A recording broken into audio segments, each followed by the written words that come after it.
반갑습니다, 여러분. 오늘은 물리학2 7번째 시간으로 물체의 평형 3번째 시간을 갖도록 하겠습니다. 오늘은 지난 시간에 지난 시간에 여러분께 제출했던 과제들에 대해서 같이 한번 풀어보는 시간을 갖도록 하고, 물체의 안정성 부분을 좀 다루고, 다음 시간에는 이어서 물체 안정성 마지막 부분과 그 다음에 연습 문제를 풀고 이 단원을 마무리하도록 하겠습니다. 넘어가겠습니다. 먼저 지난번에 나눠줬던 문제 중에 알짜임과 관련된 문제 3문제를 먼저 풀어보도록 하겠습니다. 첫 번째로는 정지한 케이블에 대한 문제였습니다. 정지한 케이블카에 대한 문제였습니다. 이때 두 장력의 합력과 합력을 구하고 그 다음에 이 장력의 비율을 한번 구해보라 그랬습니다. 그럼 일단은 이 장력의 합력은 요 그림에서 알짜임이 모든 힘의 합력이 0이니까 여기서 작용하는 mg랑 TA, TB 요 세 개를 합치면 알짜임이 0이 돼야 되죠. 그러니까 TA하고 TB를 합쳤을 때 이 장력과 이 장력을 합쳐서 힘이 알짜임이 얼마가 돼야 됩니까? 크기는 mg고 방향은 윗방향. 이 힘이 되는 거죠. 그렇죠? 그래서 두 장의 합력은 크기는 mg고 방향은 윗방향으로 이렇게 작용한다. 이거는 바로 구할 수 있겠죠. 그 다음에 두 번째는 TA하고 TB의 비율을 구하라 그러는데 이 비율은 어떻게 구하냐? 요거는 이제 요 TA하고 TB를 분해해 보면 되죠. 그래서 분해해 봤을 때 이게 색깔을 바꿔서 해볼게요. 요 TA의 요 수평 성분하고 이거 잠깐 TA의 수평 성분하고 TB의 수평 성분하고 요 두 힘이 서로 같죠. 그렇죠? 그럼 TA의 수평 성분은 이 각도가 30도니까 쌤 작아도 좀 보세요. 네, 확대를 해줄까? 둥둥둥. 여기가 30도니까 그럼 요 값은 지금 선생님 요 값 이거는 TA에 대한 코사인 30도죠.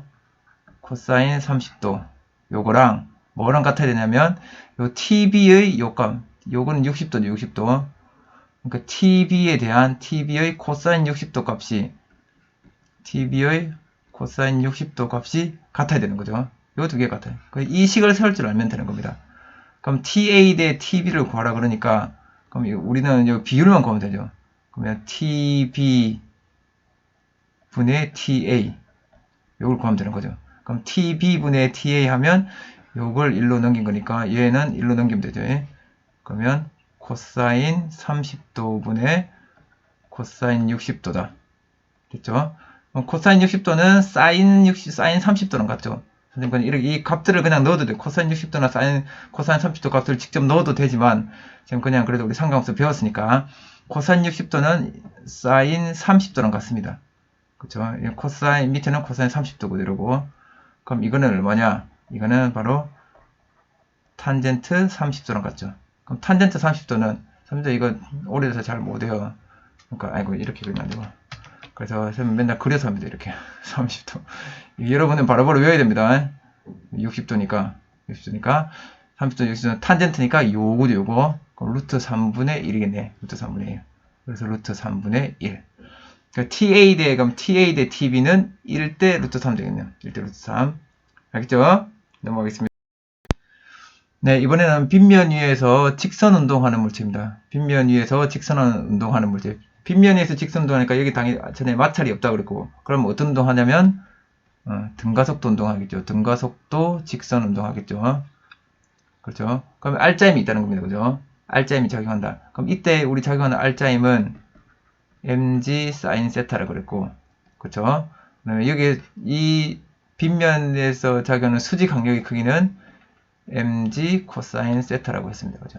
그래서 이걸 원래는 이렇게 mg가 작용하는데 요 mg를 이 두 수직한 성분을 나눠보니까 여기에 세타가 됐을 거죠. 여기에 세타일 때. 그럼 이게 그러면 mg의 사인 세타 성분이고 이거는 mg의 코사인 세타 성분인데 물체가 빗면을 mg 코사인으로 누르니까 빗면이 물체를 요 윗방향으로 mg 코사인 세타로 수직 강력 밀어 올리는 거죠. 그래서 물체에 작용하는 힘은 이게 이제 여러분들이 잘 알고 넘어가야 됩니다. 물체에 작용하는 힘은 요 두 가지 힘이 있다. 물체에 작용하는 힘은 요 힘하고 수직 강력하고 중력이 있는데, 그죠? 지구가 당기는 힘이 있고 빗면이 떠받치는 힘 두 개가 있죠. 요 두 개의 합력이 mg sin 세타와 같다. 이런 거죠. 알겠죠? 그렇게 되는 거고, 이 물체 작용 힘은 요 두 개인데, R점이 여기 되는 거고, 근데 이 R점이 어떻게 나온 거냐면, 또 따져보니까 이 힘은 중력 때문에 생긴 거죠. 그래서 중력의 이 빗면하고 나라는 성분이 바로 R점이다. 이렇게 이해하면 되겠습니다. 더 이상 이제 여기에 대해서는 설명하지 않겠습니다. 그래서 R점의 크기 B는 그냥, 이거는 그냥 단순 계산이죠. 사인 30도 대 EMG 사인 60도. 여기는 2M이고 60이니까 EMG 사인 60도. 그럼 이게 나누는 건 알아서 해보세요. 이렇게 사인 30도, 사인 60도 값을 얼마인지 넣어보면 되는 거고, 수지 강력 크기 B는 mg 코사인 30도 대 2mg 코사인 60도가 되는 거죠. 그럼 이것도 역시 mg 없애고 코사인 30도 대 2 코사인 60도니까 이것도 비율을 코사인 30도, 코사인 60도로 넣어서 비율을 구해보면 되겠습니다. 넘어가겠습니다. 네, 이거는 도래로 연결된 줄을 당겨서 정지한 물체, 역시 정지한 물체이기 때문에 여기에 작용하는 힘은 R자 힘은 0이 되죠. 이걸 또 활용하는 겁니다. 그죠? 특별히 줄이 매달렸을 때 90도인 경우에는 우리가 해결하기가 쉬웠었죠. 그래서 여기에 작용하는 힘을 F1이라고 하면 여기에 작용하는 힘은 F2가 되겠네요. F2. 대충 크기가 이렇게 된다는 걸 알겠죠. 왜냐하면 지금 여기가 mg로 작용하니까 요 위로도 압력이 mg가 나야죠. mg. 그러니까 이제는 여기가 직각이니까 어쨌든 이 힘하고 합쳐서 이렇게 나와야 되니까 여기가 더 힘이 커야 되죠. 그러니까 F1에 더 큰 힘이 걸리는 거죠. 그래서 여기가 90도가 되는 거고. 그러면 F1 대 F2는 요 그림상으로 놓고 보면 요 길이하고 요 길이 비율이죠. 요 길이 직각삼각형에서 직각삼각형인데 이게 30도고 60도고 90도인데 지금 여기는 저기서는 요 빗변이 뭡니까? 빗변이 mg죠. mg.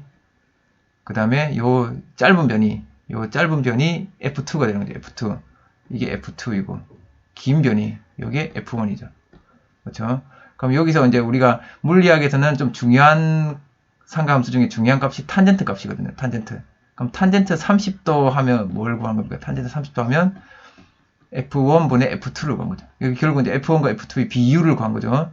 그럼 탄젠트 60 하면 60도 하면 F1, F2. 이제 거꾸로 결국 이것도 비율을 구한 겁니다. 그죠? 그럼 탄젠트 30도 하면 얼마입니까? 탄젠트 30도면 요거니까. 그쵸? 이거는 루트 3 대 루트 3분의 1이죠. 루트 3분의 1. 루트 3분의 1. 그렇죠? 2대 1대 루트 3. 그렇지? 그러니까 F1 대 F2는 루트 3대 1이다. 이렇게 바로 구할 수가 있습니다. 이렇게 하지 않으면 전에 쌤이 한번 이야기했지만 이거 다시 한번 마지막으로 하겠습니다. 이렇게 안 하면 이쪽 수평 성분하고 이쪽 수평 성분이 같은 거죠. 그럼 이쪽 수평 성분은 요 성분은 뭐냐면 요 F1의 사인 성분입니다. 그래서 F1 사인 30도고 그럼 요 수평 성분은 F2의 사인 60도겠죠. 그렇죠. 요 두 개가 같다는 걸 놓고 보면 되죠. 그래서 F1 사인 30도는 F2 사인 60도.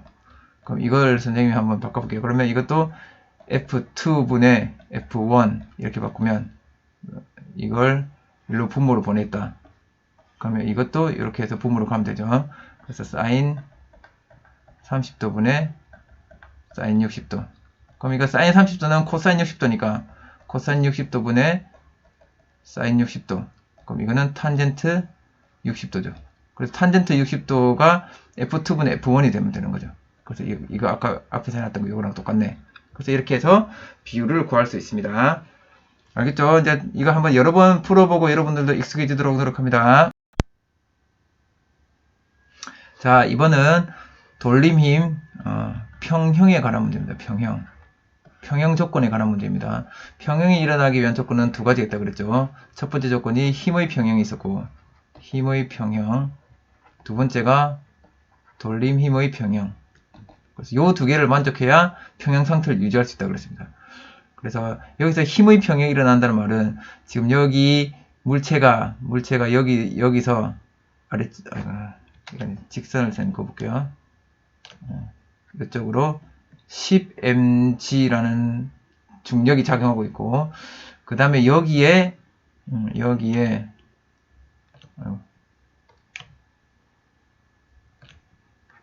F라는 힘이 작용하고 있습니다.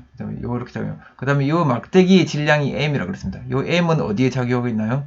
M의 무게 중심에서 중력이 작용한다고 생각하면 된다 그랬죠. 그리고 무게 중심은 요 길이가 총 길이가 10L이니까 OL 한가운데인 OL 지점에서 중력이 작용하는 거겠죠. 그럼 여기가 왼쪽 여기가 3L이니까 여기점이 4L 되겠고 여기점이 5L 되겠네요. 그럼 여기서 제가 OL 되는 지점에서 mg의 힘이 작용합니다. mg. 그럼 여기 길이는 2L 되겠네. 2L. 됐죠? 이렇게 됐습니다. 그 다음에 또 힘이 어디서 작용하냐면, 이 받침대가, 여기는 지금 이 세 가지 힘은, 파란색으로 해야지. 요 힘하고 10mg, mg, F라는 힘은 다 아래쪽으로 작용하는 힘이죠. 그래서 이게 이제 힘의 평형을 이루려면, 여기서 누군가는 위로 힘을 버텨줘야 됩니다. 걔가 누구냐면 여기죠. 여기서 위쪽으로 이 세 개의 힘하고 맞먹는 힘을 버텨줘야 됩니다. 그래야 평형을 이루겠죠. 그럼 여기에 작용하는 힘은 10mg 더하기 mg 더하기 F만큼 힘이 작용해야 됩니다. 그렇죠? 그럼 여기 이 막대기, 이 선상에서 작용하는 힘들은 총 4군데가 있죠. 여기, 여기, 여기, 여기. 그렇죠? 그럼 이렇게 해서 이제 힘의 평형 관계를 하나 찾아냈습니다. 그죠? 요 힘은 요 F'라는 힘이 요 힘과 같다. 그래서 첫 번째 힘의 평형 공식을 쓰면 F'는 11mg 더하기 F다. 그죠? 그 다음 두 번째는 돌림힘 평형 관계를 써야 됩니다. 그럼 돌림힘 평형 관계를 쓰는데 우리는 이제 F를 구하는 게 목적이기 때문에 F가 몇 mg냐를 구해야 되거든요. 그러면 이 F'라는 힘은 구할 필요가 없는 거죠. F'라는 힘은 우리가 뭐 이거는 또 이걸 구하려 F'는 결국 F를 구하면 구해지는 거니까. 그래서 돌림힘 평형을 구할 때는 항상 뭐를 먼저 정해야 된다 그랬냐면, 여러분들 기억나는 모르겠네. 회전축을 정하는 게 중요합니다. 회전축 정하기. 돌림힘 평형을 구하려면 먼저 회전축을 정해야 됩니다. 그럼 보통 회전축은 어디를 정하냐? 회전축은 뭐 모르는 힘 위에다가 회전축을 정하면 됩니다. 그럼 모르는 힘이 우리는 여기랑 여기 두 군데가 있죠. 근데 여기다 회전축을 해보면 F라는 값이 없어져 버리니까 F를 구할 수가 없으니까 여기다가 회전축을 정합니다. 여기를 회전축으로 정하면 왜 여기를 회전축으로 정하냐면 회전축에 작용하는 힘은 아무런 돌림 힘도 만들지 못한다 그랬죠. 그래서 요 힘 중에 아무 때나 내가 회전축을 딱 잡아버리면 그 힘은 내가 세우는 식에서 없어지는 겁니다. 세우는 식에 들어갈 수가 없는 거죠. 끼워주지 않는 거죠. 그렇죠? 그래서 회전축을 어디로 잡든 상관은 없습니다. 근데 회전축을 다른 데로 잡았을 때는 식을 더 세워야 되는 거죠. 식을 더 세우고 이제 연립 방식 풀고 막 그런 일들이 많이 벌어지니까. 근데 회전축을 여기를 잘 잡으면 식 한 개로 풀 수가 있습니다. 그럼 회전축 여기를 한번 잡아볼게요. 여기를 잡고 돌림힘 평형을 한번 구해보겠습니다. 일단은 이거 반시계 방향 도는 힘, 돌림힘하고 시계 방향 도는 돌림힘하고 값이 같죠? 크기가 같습니다. 그럼 반시계니까 이쪽으로 돌리는 힘. 일단은 10mg가 이쪽 반시계로 돌리죠. 10mg 이쪽으로 돌리고 그 다음에 mg는 1로 돌리죠. 그 다음에 F도 이쪽으로 돌리죠. 그러면 10mg가 돌리는 돌림힘하고 mg랑 F가 돌리는 돌림힘하고 같으면 되죠. 그래서 반시계 방향은 10mg. 그래서 이거는 어떻게 하냐면 회전축으로부터 2L만큼 떨어진 곳에서 10mg가 작용하고 있습니다. 이 토크랑 그 다음에 2L만큼 떨어진 곳에서 mg만큼의 토크가 발생하는 거랑 이거는 시계 방향으로 여기다가 이거 더하기 이제 F가 주는 돌림힘은 총 떨어진 게 6L 떨어집니다. 6L 떨어진 곳에서 F가 준다. 이렇게 되는 거죠. 그럼 여기 L은 다 없애도 되겠네. 파란색으로 없앨까? 파란색으로 할까? 그럼 이거는 20mg는 2mg 플러스 6F가 됩니다. 그럼 6F는 넘기니까 18mg. 그래서 F는 3mg가 되는 거죠. 그렇죠? 3mg가 된다는 말은 F라는 힘 대신에 여기다가 3m짜리 물체를 하나 딱 올려놓으면 딱 균형이 맞다. 이 말이겠죠. 됐나요? 네. 그러면 여기서 우리가 만약에 여기를 회전축으로 안 잡았다. 그러면 어떤 일이 벌어지냐? 그래도 다 답은 풀립니다. 그러면 선생님은 어디를 회전축을 잡아보냐면 여기를 한번 잡아볼게요. 아무 때나 여기를 회전축을 잡고 그럼 돌림힘 식을 한번 써보겠습니다. 여기를 지금 회전축입니다. 여기가 회전축이다. 그럼 다시 한번 잘 생각해보세요. 여기 회전축이면 그러면 F는 이쪽으로 돌립니다. 반시계 방향으로 돌리고 그 다음에 MG랑 요 F-가 반시계 방향으로 돌리고 MG랑 F가 시계 방향으로 돌립니다. 그럼 여기다가 식을 쓰면 초록색으로 한번 써볼게요. 초록색으로 아니다 보라색으로 초록색으로 써볼게요. 그러면 요 F'는 요거니까 요거 구해놨으니까 F'는 여기 구해놨으니까 이게 반시계 방향으로 돌리는 돌림힘 여기로부터 2L만큼 떨어진 곳에서 11mg 플러스 F 됐죠? 요만큼 힘하고 요만큼 돌림힘하고 그 다음에 여기 mg는 요 회전축으로부터는 4L 떨어졌죠? 4L만큼 떨어진 곳에서 mg 작용하고 더하기 그다음에 여기로부터는 F는 얼만큼 떨어졌냐면 2L에다가 6L 하니까 8L 곱하기 F만큼 이렇게 돌림이 적용하죠. 됐죠? 역시 L 없애고 2로 나누자. 2는 4, 2, 4, 8 됐죠? 그럼 여기는 11mg 플러스 F는 2mg 플러스 4F 됐죠? 그럼 이로 넘기면 3F는 넘기면 얼마 됩니까? 9mg 되죠. 그래서 F는 3mg 이렇게 구할 수 있습니다. 그래서 회전축을 어디로 잡아도 다 구할 수 있는데 어디로 하는 게 여러분 계산하기 편한지 그것만 잘 따져보면 되겠습니다. 회전축을 여기로 잡으면 이 F-가 이렇게 된다는 걸 구해야 되는 거고 회전축을 여기를 잡으면 이게 이렇게 된다는 걸 굳이 안 구하더라도 그냥 돌림힘만으로 풀 수 있다는 거 그 차이만 있습니다. 자, 두 번째 문제도 역시 돌림힘의 평형과 힘의 평형을 이용해서 구하는 문제입니다. 그럼 일단은 한번 같이 봅시다. 실이 막대를 당기는 힘의 크기가 6mg라고 그랬습니다. 6mg. 근데 이제 물체의 질량을 보니까 물체 질량이 m하고 4m밖에 없습니다. 그럼 5m이죠. 근데 실은 지금 이쪽 방향으로 다시 여기서 이쪽 방향으로 6mg로 당긴다고 합니다. 그렇죠? 균형을 이루려면 아래쪽으로 m이 더 있어 mg거든요. 여기서 얘가 mg고 여기서는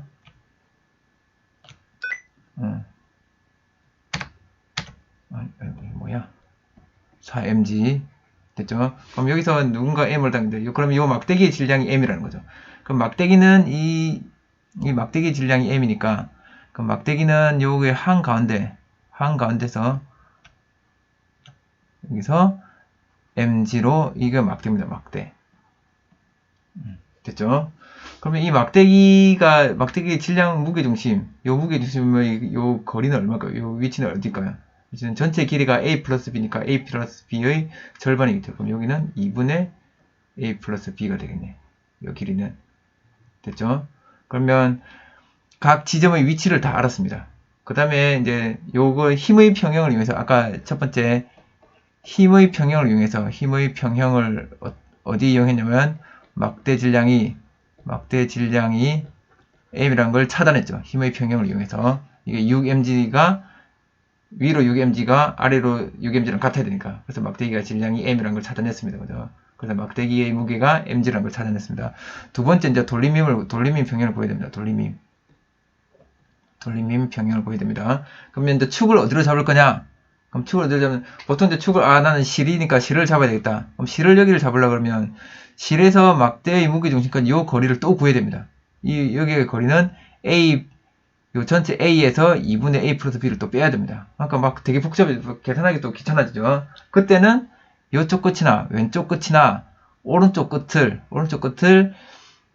회전축으로 잡으면 여기서부터는 b만큼 떨어져 있고 여기 보세요. 여기 보면 실은 b만큼 떨어져 있고 mg는 2분의 a 플러스 b만큼 떨어져 있고 여기는 a 플러스 b만큼 떨어져 있으니까 그렇죠. 이쪽 것을 잡으면 요 mg는 2분의 a 플러스 b만큼 떨어져 있죠. 그럼 실은 a만큼 떨어져 있죠. 그러면 요 4m짜리는 a 플러스 b만큼 떨어져 있죠. 이렇게 뭐 따로 거리를 계산할 필요가 없으니까. 그래서 이때는 좌우 끝을 회전축으로 잡으면 됩니다. 그럼 여기를 이제 회전축으로 잡아볼게요. 우리 왠지 왼쪽을 잡는 게 좀 편해 보이니까 회전축을 잡으면 일단은 요 mg랑 4mg는 이렇게 시계 방향을 돌리고, 그다음 실은 이쪽으로 반시계 방향을 돌리죠. 됐죠? 그래서 이거 반시계하고 이거 시계하고 같다. 그래서 반시계 방향 돌리는 이거부터 먼저 써볼게요. 이거부터 쓰면 회전축으로부터 a만큼 떨어진 곳에서 6mg가 작용하고 있고, 그 다음에 시계 방향을 돌리는 돌림힘은 여기 2분의 a 플러스 b만큼 떨어진 곳에서 mg 작용하고, 그 다음에 a 플러스 b만큼 떨어진 곳에서 a 플러스 b만큼 떨어진 곳에서 4mg가 작용합니다. 그럼 모두 이거 모두 mg가 있으니까 mg를 다 약분을 시켜버리고, 그럼 여기는 6a는 여기는 2분의 a 플러스 b 더하기 4a 플러스 b죠. 그럼 양변에 다 2를 곱해볼게요. 2를 곱하면 이걸 없애버리면 여기는 12, 여기는 8 되죠. 2를 곱하면, 그럼 여기는 12a는 a 플러스 b하고 8a 플러스 b니까 9a 플러스 b죠. 그럼 9a 플러스 9b. 그래서 이거는 3a는 9b. 따라서 요 a 대 b를 구하라고 그랬으니까, 그럼 b분의 a 구하면 되죠. b분의 a. b분의 a는 1분의 3 되네. 1분의 3. 그럼 a 대 b는 3대 1. 이렇게 되는 거죠. 3대 1입니다. 할 수 있겠습니까? 이렇게 힘의 평형과 돌림의 평형을 이용해서 이렇게 식들을 세워나가면서 푸는 이 연습들을 꼭 해주시기 바랍니다. 자, 이제 본격적으로 물체의 안정성에 대해서 한번 같이 얘기를 해보도록 하겠습니다. 지금부터 할 부분은 약간 정성적인 부분입니다. 정량적으로 우리가 계산하는 게 아니라 우리가 그 상황을 설명하고 이해하는 부분이니까 좀 편안한 마음으로 들어주시기 바랍니다. 이 안정한 물체라는 게 도대체 뭐냐? 물체는 다 평형만 유지하면 다 안정한 거 아니냐? 그렇게 할 수 있지만, 여기 한번 잘 보시면, 이거 좀 진한 걸로 할게. 굵은 걸로. 평형 상태에 있더라도 물체의 모양이나 놓인 상태에 따라서 안정성에는 차이가 있습니다. 이게 항상 그런 건 아니지만 일반적으로 이렇다는 겁니다. 물체의 모양하고 놓인 상태에 따라서 안정성에 차이가 있습니다. 지금 여기 보면 모양하고 놓인 상태가 좀 다르게 놔뒀습니다. 얘는 지금 넓은 삼각형이고 얘는 좁은 삼각형인데, 얘는 요 밑변이 바닥에 닿아 있고 얘는 꼭지점이 여기 바닥에 닿아 있습니다. 지금 이 두 개가 이렇게 딱 정지했다고 생각해 봅시다. 정지했으면 얘는 평형 상태입니다. 평형. 회전도 하지 않고 무회전의 정지 상태라면 얘는 평형 상태입니다. 근데 이걸 딱 보고 있으면 둘 다 평형 상태인데 움직이지 않는데, 이걸 보면 누구는 불안불안하고 얘는 불안불안하고 얘는 지금 뭐 되게 편안해 보이죠. 그럼 우리가 그걸 편안하다, 안정되어 있다, 불안정하다를 나누는 기준이 뭡니까? 일상생활에서는 내가 여기다가 힘을 톡 줬을 때, 이렇게 탁 줬을 때, 이게 바로 탁 얘가 바로 쓰러지냐, 안 쓰러지냐, 이 차이죠. 그렇죠? 잘 쓰러지냐, 안 쓰러지냐. 그래서 우리가 잘 안 쓰러지면 안정된 상태다, 이렇게 얘기하는 겁니다. 그래서 얘는 왜 안정성이 있고, 얘는 왜 안정성이 좀 떨어질까? 거기에 대해서 오늘 우리가 같이 그걸 어떻게 설명하는지에 대해서 같이 알아보도록 하겠습니다. 여기는 돌림힘이 많이 관여가 됩니다. 그럼 먼저 우리 교과서 25쪽에 보면 이런 걸 여러분들 생각해 볼 수 있도록 이런 과정들을 넣어놨습니다. 이게 참 괜찮더라고요. 그럼 같이 한번 봅시다. 일단은 우리 여기서 주의해야 될 건데, 여기서 이제 초점을 두고 봐야 될 게 무게중심입니다. 무게중심. 무게중심의 위치가 어떻게 바뀌는지를 한번 같이 봅시다. 그럼 첫 번째, 이렇게 넓은 면에 있는 애랑 좁은 면이 놓여진 애랑을 두 개를 이제 기울여 볼 겁니다. 이렇게 기울여 보는데, 물체를 기울일 때, 이제 형광펜으로 물체를 기울일 때 무게중심 O가 요 P선에 도달할 때까지 무게중심 높이 변화는 어떻게 변하는가? 또 그럼 우리 생각해 봅시다. 요 P선까지 오는데, 여기도 이렇고 여기도 P선을 그려볼게요. P까지 오는데, P까지인데 무게중심이 오려면 이 무게중심 높이가 어떻게 변하고 있습니까? 여기서는 여기 있던 애가 요렇게 뿡 이렇게 올라가겠죠. 요 무게중심까지 가는 동안은 계속 무게중심이 올라갑니다. 그죠? 여기서도 P까지 가는 동안에는 무게중심이 올라가겠죠. 이렇게. 그렇죠? 무게중심이 다 올라간다. 높아진다죠. 높아진다. 그럼 물체를 더 기울여서 무게중심 O가 P선을 넘어간 후에는 어떻게 될까? 그럼 얘가 우리가 추론을 해봅시다. 이렇게 가다가 무게중심이 여기까지 왔다. 그 다음에 넘어가게 되면 다시 떨어지겠죠, 이제. 이렇게 갔다가 다시 떨어지는 거죠, 이렇게. 그쵸? 무게중심이 높이는 어떻게 변하는가? 낮아지는 거죠. 근데 여기가 경계라는 겁니다. 이 P선이 경계라는 겁니다. 이 P선은 어디에 있냐면, 요 물체가 맞닿는 밑면의 요쪽 모서리, 우리가 제끼려고 요 회전, 우리가 어떻게 보면 회전축이라고 할 수 있는 부분, 요 회전축이라고 할 수 있는 부분에서 연직으로 그으면, 요 수직선을 딱 그었을 때, 이렇게 수직한 선을, 딱 그었을 때, 요 선이 기준이 된다는 겁니다. 이 기준, 요거를 넘어서게 되면, 무게중심이 다시 내려간다는 거죠. 그러면, 무게중심이 요 P선을 넘어가기 전하고, 넘어간 후에는, 물체 운동 어떤 차이가 있냐. 그러면, 무게중심이 지금 요 P선에서 최고점이라고 그랬죠. 최고점. 아이고. 그럼 요 안에 무게중심이 있을 때는, 여기 있으면, 보면, 중력이 이렇게 작용하니까, 여기 대해서 중력이 이쪽으로 작용하니까, 얘를 이쪽으로 돌리는 거죠. 그렇죠. 요 무게중심에 모든 무게가 모여있다고 생각하면 되니까.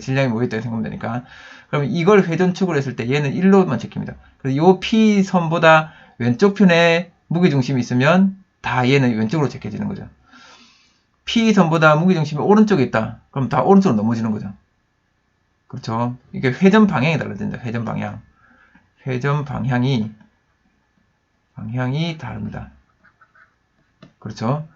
그래서 얘가 어쨌든 무게중심이 P선을 넘어가면 얘는 넘어지는 겁니다.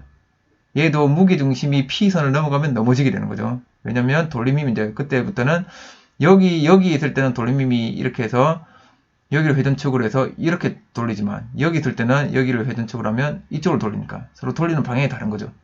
여기 있을 때는 제껴졌다가도 다시 원래로 돌아올 수 있죠. 그렇죠? 그러면 이제 그럼 언제가 더 안정된 거냐?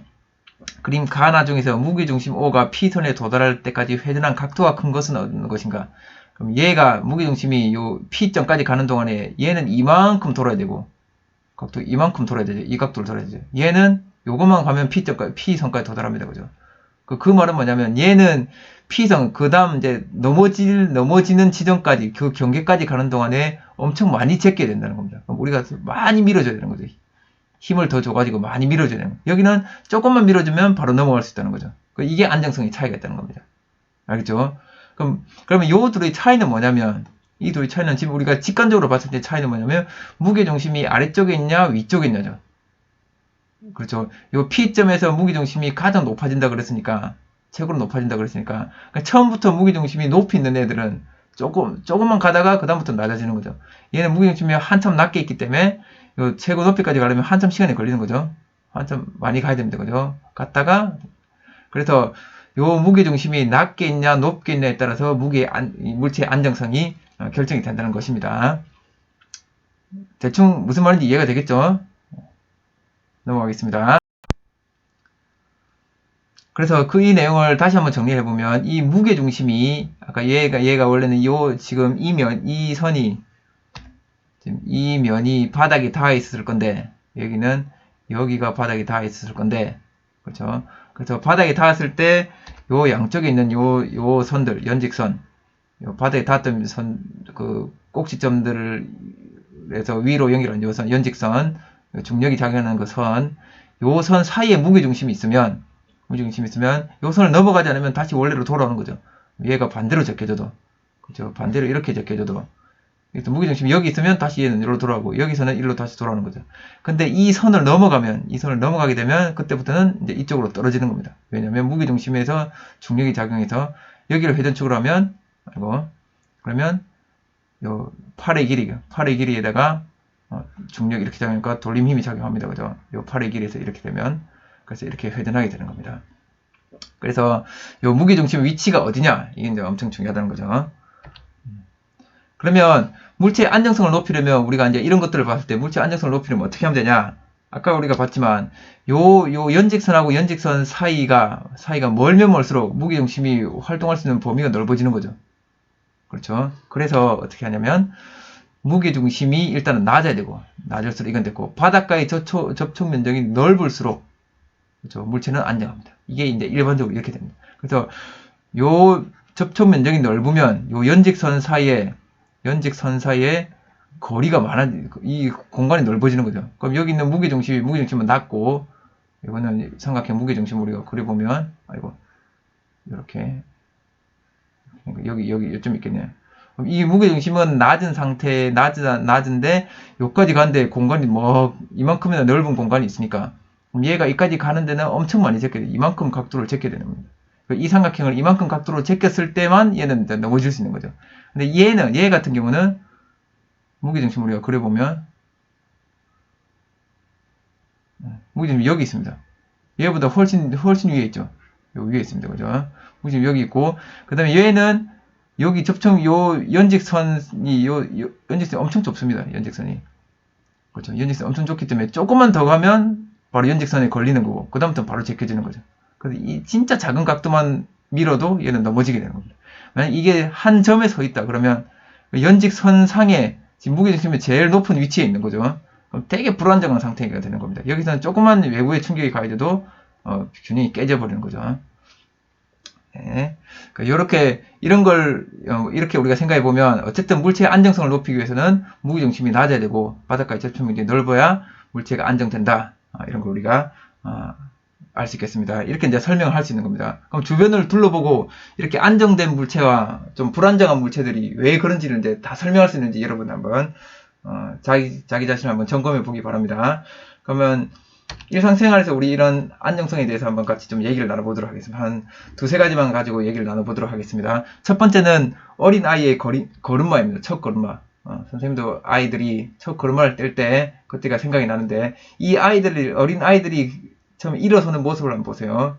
처음에 이렇게 했다가 이렇게 기다가 그 다음에 일어섰는데 되게 엉거주춤한 자세로 일어섭니다. 그 다음에 이렇게 벌떡 일어섭니다. 그렇죠. 우리 아이들의 특징은 뭐냐면 아이들은 머리가 큽니다. 머리가 다 큽니다. 그리고 보통 어린 아이들 그릴 때 이렇게 그러죠. 어린 아이들은 이렇게 그립니다. 이렇게 아이들은 머리가 큽니다. 그래서 무게중심이 위쪽에 있습니다. 위쪽에 거의 머리가 엄청 무겁습니다. 그래서 무게중심이 다 위쪽에 있기 때문에 얘들은 무게중심이 위쪽에 있고 발이 작습니다. 얘들은 발이 작아서 서면 아까 우리 말했던 어떤 식이냐면 이 아이를 우리가 도형으로 표현하면 물체로 표현하면 이런 물체인 거죠. 그렇죠? 그럼 아까 우리 앞에서 봤던 그런 물체입니다. 바닥이 넓고 무게중심은 아래쪽에 있는 게 아니라 무게중심은 위쪽에 있고 그 다음에 바닥은 좁은 이런 상태이기 때문에 서 있으면 되게 불안합니다. 부모님들이 볼 때도 너무너무 불안합니다. 그래서 이 아이들은 본능적으로 안정성을 찾으려고 노력합니다. 그래서 지금 이렇게 기어가는 건 어떻게 하는 거냐? 엎드린다는 말은 무게중심을 낮춘다는 거죠. 무게중심도 낮추고, 무게중심을 여기보다는 더 낮추고, 그 다음에 닿는 면적이 넓죠. 그래서 이 접촉 면적을 크게 하는 겁니다. 와, 신기하다, 그죠? 아이들은 배우지 않았는데도 이런 과학을 할 줄 아는 겁니다. 물리를 할 줄 아는 겁니다. 접촉 면적을 넓히고 무게중심을 낮춥니다. 그래서 이렇게 한 게 되게 안정됩니다. 그 다음에 이제 일어서려고 할 때는 어떻게 하는지 보세요. 다리를 벌리죠. 다리를 이렇게 벌립니다. 이렇게 벌리고 그 다음에 엉거주춤 앉습니다. 엉거주춤. 그래서 이렇게 하는 거죠. 이건 어떻게 하냐면 엉거주춤 이렇게 밑으로 앉는 거는 쪼그리가 앉으려고 하는 거는 이렇게 앉으려고 하는 거는 무게중심을 결국 낮추는 거죠. 얘가 무게중심이 더 낮죠. 그렇죠. 얘에 비해서 일어선 것부터 무게중심이 낮죠. 낮고 무게중심을 낮추고 간격을 넓히고 역시 면적을 넓히고 무게중심을 낮추는 거와 똑같습니다. 됐죠? 그렇게 일어섰는데 넘어지려고 그러면 엄마가 이렇게 딱 잡아주죠. 그럼 엄마가 잡아준다는 거는 뭐 하는 거냐? 엄마가 잡아준다는 거는 뭐를 넓혀주는 거냐면 얘를 이렇게 받쳐주니까 우리가 어떻게 생각하면 이 면적을 요 사이 접촉 면적을 훨씬 넓혀주는 거랑 똑같습니다. 그죠? 이렇게 생각할 수도 있는 겁니다. 그 다음에 아니면 얘가 지금 여기를 회전축이라고 할 때 여기를 회전축 얘가 이쪽으로 지금 이 회전축으로부터의 거리 요만큼 떨어졌죠. 회전축으로 요만큼 떨어진 데서 요 방향으로 중력이 작용합니다.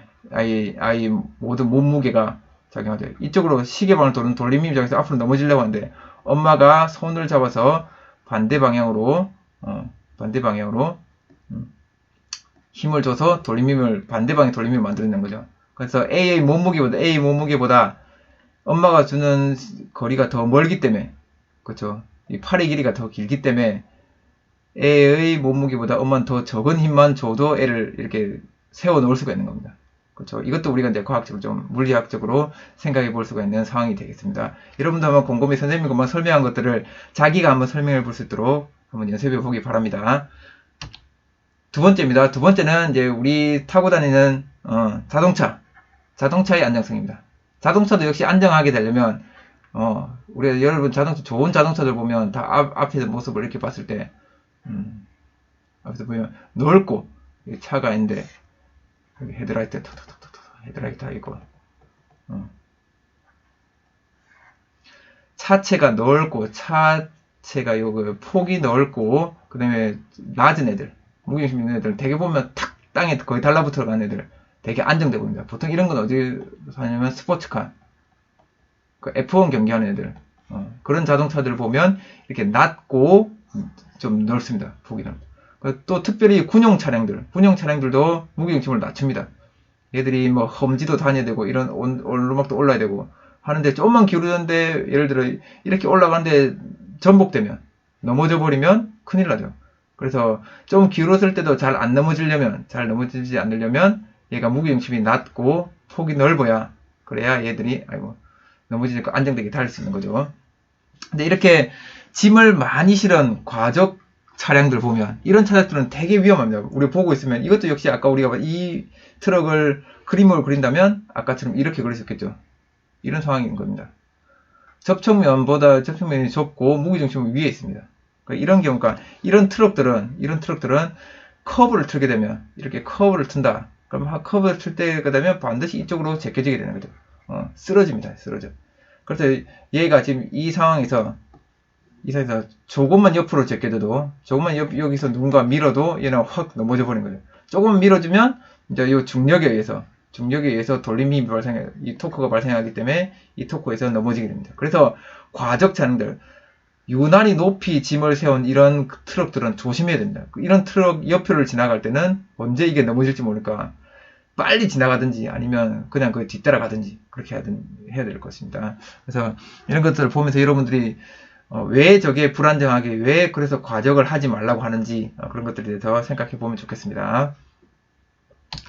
네, 마지막으로는 이제 선박의 안정성입니다. 선박 배 하면 우리가 또 안타까운 사건이 얼마 전에 또 그걸 또 기리는 시간들이 있었습니다. 그죠? 이 선박의 안정성도 마찬가지입니다. 선박에서는 우리가 이제 부력에 대해서도 이해를 해야 되는데 부력은 우리가 고등학교 과정은 안 나오니까 이제 작년까지는 부력을 배웠었거든요.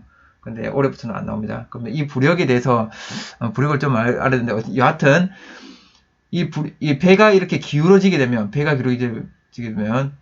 이렇게 잠겨 있는 부분 있죠. 이 잠겨 있는 부분의 무게중심, 부분을 보면 여기가 좀 두꺼우니까 그러면 무게중심이 원래 평평하게 있을 때는 원래 그림이 없어서 원래 그림을 한번 대충 그려볼게요. 이렇게 됐을 때는 요 좌우가 똑같을 때 요 밑에 물에 잠긴 부분이 완전 대칭일 때는 부력이 여기 한가운데 여기 무게중심 요 아랫부분의 무게중심 여기서 부력이 작용합니다. 부력 그 다음에 여기에 중력이 아래쪽으로 작용하는 거죠.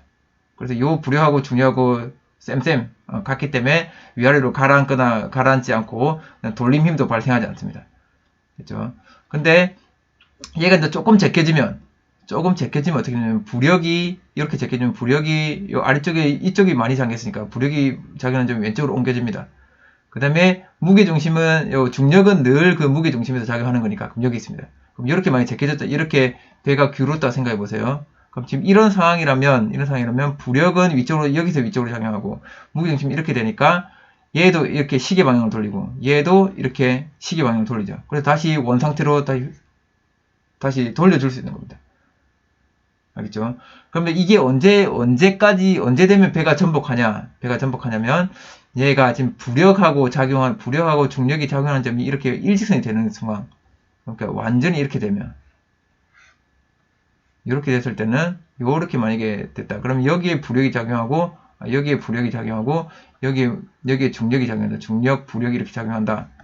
그때는 이제 요 경계를 넘어가게 되면 배는 전복이 되는 거죠.